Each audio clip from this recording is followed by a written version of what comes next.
ಬಾಲ್ಯದ ಆರೋಪದಿಂದಲೂ ದುರ್ಯೋಧನನಾದ ಸುಯೋಧನನು ಅಸಹ್ಯಮದ ಮಸ್ತರ ಅವಗುಣಗಳಿಂದ ಪಾಂಡವರನ್ನು ಕಷ್ಟಕ್ಕೆ ಈಡು ಮಾಡಿರುವುದು ಲೆಕ್ಕಿಸಿದರೆ ನಭೋಮಂಡಲದಲ್ಲಿರುವ ನಕ್ಷತ್ರಗಿಂತಲೂ ಮೀರುವ ಅವು ಅನುಜ ಹಾಗಿರುವಲ್ಲಿ ನೀನು ಕುರುವಂಶ ಪಕ್ಷಪಾತಿಯಲ್ಲವೆಂದು ನಾನು ಹೇಗೆ ನಂಬಲಿ?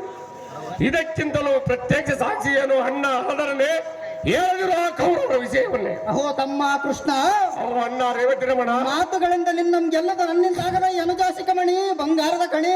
ಅವು ಅಣ್ಣನಾದ ನೇಗಿಲ ಸಂಭವನೆ. ಅಹೋ ಗೋಪಿಹೃದಯ ನಾನು ಮಾತಿನ ಸೂರನೇ ಹೊರತು ಕಾರ್ಯಸೂರ್ಯನಲ್ಲ. ಅಣ್ಣ ಸುವರ್ಣಗುಣ ಲಾವಣ್ಯ. ಅಹೋ ಅಂಬುಜಾಕ್ಷನೆ, ಅವು ನೀಲಜಾಕ್ಷನೆ.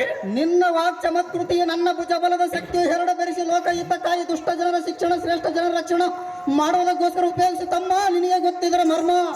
ಅವು ಅಣ್ಣನಾದ ರೇವತಿಪತಿ, ಅಹೋ ರುಕ್ಮಿಣಿಪತಿ. ಹಾಗಾದರೆ ಹೇಳುವೆನು ಕೇಳು. ಅದೇನು ಚೆನ್ನಾಗಿ ಹೇಳು.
ನಾವೇನು ಮಾಡಬೇಕಾ ನಿಜ?